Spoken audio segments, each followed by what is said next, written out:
Sean bienvenidos a otro episodio de Tripas de Gato en YouTube. Francisco Guerrero, asesino mexicano entre los años 1880 y 1888. Cobró notoriedad por la similitud de sus crímenes con los de Jack el Destripador. Así que hablemos de Francisco Guerrero, mejor conocido como El Chalequero. El contenido de este podcast está basado en investigaciones públicas. Los datos que aquí se presentan pueden ser encontrados en carpetas de investigación o en bibliografía de libre acceso. Nunca se presentarán datos que vulneren a las víctimas. Francisco Guerrero Pérez nació el 10 de octubre de 1840, en el barrio de San Felipe, en Guadalajara. Sus padres fueron Ignacio Guerrero, un zapatero, y Luisa Guerrero, que se dedicaba a bordar rebozos. Siendo el 11º hijo, su entorno familiar siempre tuvo carencias, tanto afectivas como económicas. Principalmente, la violencia era parte de su día a día originada por su madre. Recordemos que para la época, la educación con violencia no era mal vista. Además, su padre prefería no estar en casa, dejando a cargo de la educación y crianza solamente a su esposa. Luisa era una mujer sumamente católica, por lo que inculcó sus creencias a sus hijos, sobre todo a Francisco. Esto hizo que él se volviera fiel devoto de la Virgen de Guadalupe. Siguiendo con el oficio de su padre, años más tarde comenzó a trabajar con él, primero siendo aprendiz, luego zapatero oficial y después maestro, enseñándole a otros el oficio. Francisco llevaba ahorrando dinero para irse a vivir a la Ciudad de México y lo logró a sus 22 años en el año 1862. Además de mudarse, conoció a quien sería su esposa, Guadalupe María, una joven de 20 años y con quien empezó su nueva familia, teniendo 4 hijos en la colonia Peralvillo. Siendo esta la única información personal que se sabe de Francisco con respecto a su familia, no se saben más datos, solo los antes mencionados. Investigadores dijeron que Francisco era un hombre sumamente machista y misógino. Le gustaba tener bajo su poder a mujeres que se dedicaban a la prostitución. Incluso, se dice que tal vez pudo tener más hijos de los que se cree y que él mismo pudo haber empezado con su negocio como padrote, por la cantidad de mujeres con las que se le relacionó y sobre todo porque se sabía que él vivía a costa de lo que ellas ganaban. Quienes afirmaron estos rumores también fueron vecinos que sabían de la vida de Francisco.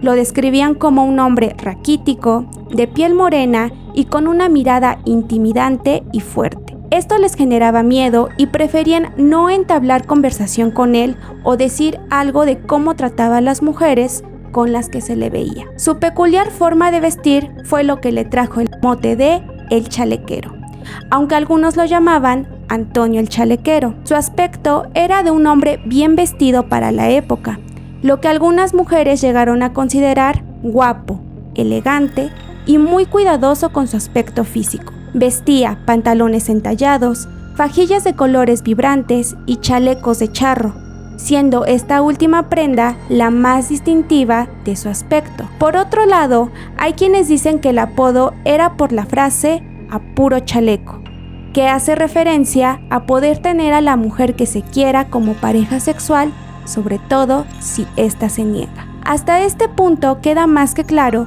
que Francisco solo veía a las mujeres como objetos sexuales, que solo servían para cumplir sus deseos y los de cualquier hombre. Siempre dejaba ver el odio que sentía por ellas. Además, sus actitudes de superioridad eran notorias. Por el simple hecho de ser hombre, sentía que merecía y tenía más poder sobre una mujer.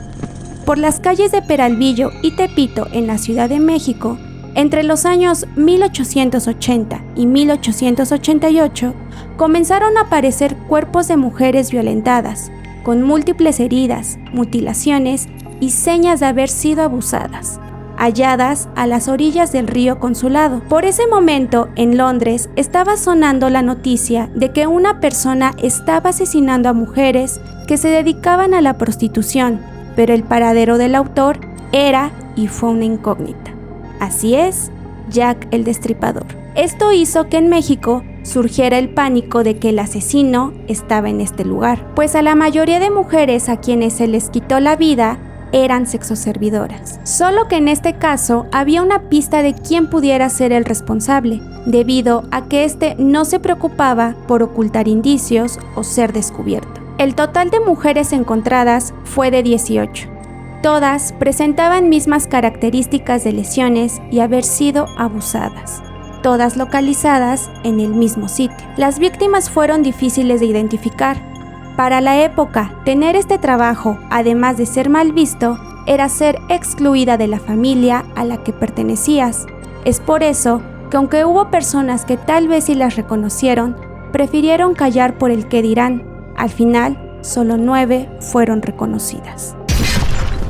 El modus operandi de aquel asesino, del cual aún se desconocía su identidad, era el siguiente. Elegía a sus víctimas para adquirir sus servicios. Una vez solos, las amagaba, abusaba, mutilaba y asesinaba. Para las mutilaciones y lesiones, utilizaba el mismo cuchillo con el que trabajaba arreglando zapatos. Por último, arrojaba los cuerpos en el río Consulado. Las apariciones de estas mujeres no lograron que buscaran a un culpable, debido al trabajo que hacían, que era mal visto por la sociedad y que creían esto era una consecuencia de dicho trabajo. Para las autoridades era más importante enfocarse en otros delitos como investigar políticos corruptos que buscar a un asesino. Incluso pensaron que esto era una solución para que este negocio se acabara, y así las mujeres lo pensaran 2 veces antes de trabajar como sexoservidoras.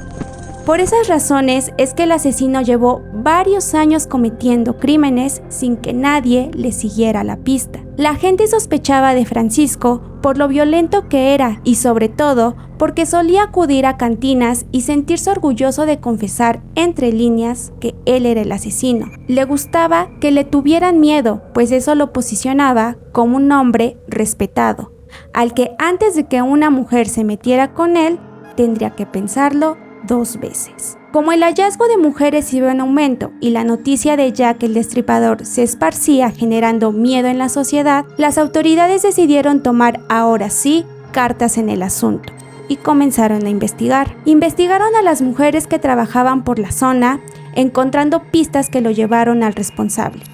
Ellas sabían de las oscuras prácticas de Francisco, lo violento y machista que era. En ese instante era el posible culpable, hasta que el 13 de febrero de 1888 apareció otro cuerpo sin vida en el río Consulado. Ella era Murcia Gallardo. Esta mujer era conocida entre los vecinos y siempre solían saber con quién estaba, por lo que esta vez no había sido la excepción. Aseguraron que la última persona con la que la vieron tan solo unas horas antes había sido Francisco. Y así fue como finalmente lo detuvieron. Al momento de su captura, él se declaró inocente. Sin embargo, existía otra versión de su captura, la que cuenta que Francisco fue detenido porque un vecino lo acusó de estupro, por lo cual las autoridades se dirigieron al domicilio donde estaba su taller para ser detenido. Una vez capturado, empezaron a surgir acusaciones de otras mujeres como la de Emilia, quien dijo que era lavandera y que Francisco había abusado de ella, creyendo que la había asesinado, pero no se dio cuenta que seguía con vida al momento de abandonar su cuerpo en el río. Según los estudios que se le realizaron, arrojaron que su comportamiento era el de una persona psicópata. No mostraba arrepentimiento y mucho menos remordimiento. Era manipulador, narcisista y egocéntrico. Buscaba agradar a la gente y que hablaran de él por el porte que tenía. También explicó que el motivo de asesinar a mujeres era por el rencor que había guardado por su madre y el maltrato físico bajo el que había sido educado. Había estudiado muy bien a quién quería como víctimas. Según Francisco, sabía que aquellas mujeres eran personas abandonadas por su familia a las que nadie buscaría. Además, recalcó que esto no lo hacía con fines sexuales. Él sentía y había sido educado bajo el argumento de que las mujeres debían ser sumisas, recatadas y servirle solamente a sus esposos, serles fieles y no vender sus cuerpos. Según lo que él hacía solo era un castigo para que aprendieran que ese trabajo no era digno de una mujer y sobre todo era mal visto por Dios, por lo cual se sentía como si fuera el elegido de Dios para llevar a cabo su trabajo y limpiar a la sociedad de esas mujeres pecadoras. Para la época en que sucedió esto, los estudios en criminología se sumergían en la corriente del Lombroso y la clasificación de delincuentes. Esto permitió que el perfil de Francisco fuera catalogado como un delincuente nato, es decir, el criminal que nació siéndolo por razones hereditarias. La perfilación que se le hizo menciona que sus asesinatos eran cometidos por ser un degenerado inmoral violento, al venir de una familia violenta, destinado a replicar las mismas conductas porque ya era algo que venía en su sangre. Además, su actuar era motivado por el rencor y odio que sentía hacia el género femenino. Aprovechaba para abusar a pesar de que no era su objetivo. En ese momento, manejar estas tipologías solo segregaba a la sociedad, catalogando quién sí y quién no debía ser considerado criminal, aunque jamás hubieran violado la ley. Dentro de las declaraciones de Francisco, destacaban las múltiples contradicciones diciendo que el responsable de los asesinatos era otra persona, pues había sido obligado a confesar y declararse culpable por medio de tortura que las autoridades implementaron en la comisaría cuando lo detuvieron. Después de una serie de acusaciones hacia otras personas y entre varios testigos que pasaron a hablar, el 18 de diciembre de 1890 se declaró que Francisco era responsable de la muerte de Murcia Gallardo y se le adjudicaron las lesiones que le provocó a Emilia, siendo condenado solo por esos crímenes, porque supuestamente no se pudo comprobar su participación en los otros asesinatos, por lo que le dieron la pena capital. Después se supo que el expresidente Porfirio Díaz fue quien pidió cambiaran la sentencia, dándole finalmente 20 años de prisión, recibiendo el indulto en el año 1904.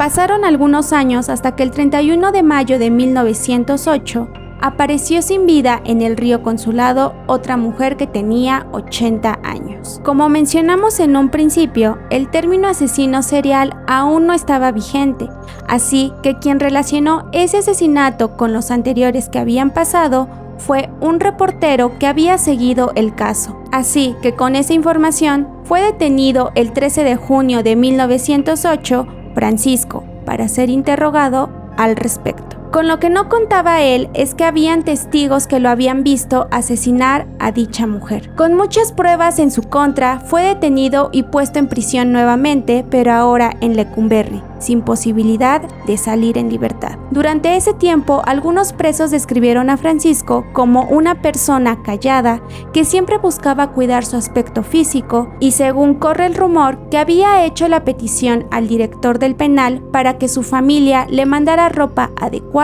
a su nivel. Francisco murió en 1910 en espera de la sentencia de su último asesinato.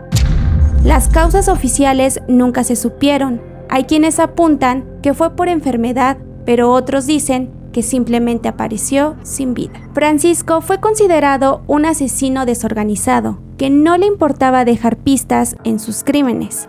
La crianza fue un factor clave importante que influyó en sus acciones de adulto. El machismo con el que fue educado lo hizo pensar que las mujeres solo podían ser utilizadas como objetos sexuales, pues según él, su único propósito era satisfacer y servir a los hombres. Intentó justificar sus asesinatos con la religión, al decir que esto había sido prácticamente un servicio que Dios le había mandado para limpiar a la sociedad y hacerla más pura. Lamentablemente, para el momento en que todo esto pasó, hubo gente que creyó y hasta estuvo a favor de estos asesinatos, pues la prostitución era vista como algo malo, por lo que la gente, aunque no lo dijera, estaba a gusto. Además, las autoridades aprovecharon de esto, ya saben, un problema menos que atacar. El comportamiento de Francisco es una conducta que no ha cambiado en el país. Siempre hemos sido referente de ser un país machista y misógino. Por esa razón, ahora se lucha para que esto cambie. aunque existan personas que no entiendan la gravedad del problema. Y no lo digo yo, lo dicen las cifras. Este fue el caso de Francisco Guerrero, mejor conocido como El Chalequero. Y así llegamos al final de otro episodio. ¿Qué les pareció? Dejen sus comentarios para que podamos saber qué opinan de este caso. No olviden suscribirse, darle like y activar la campanita para que les lleguen las notificaciones de todo nuestro contenido aquí en YouTube. También chéquense los archivos oscuros por si quieren saber de otros temas. Chequen todas las redes de Tripas de Gato y sin más que decir, yo soy Beth y recuerden que lo esencial es invisible a los ojos.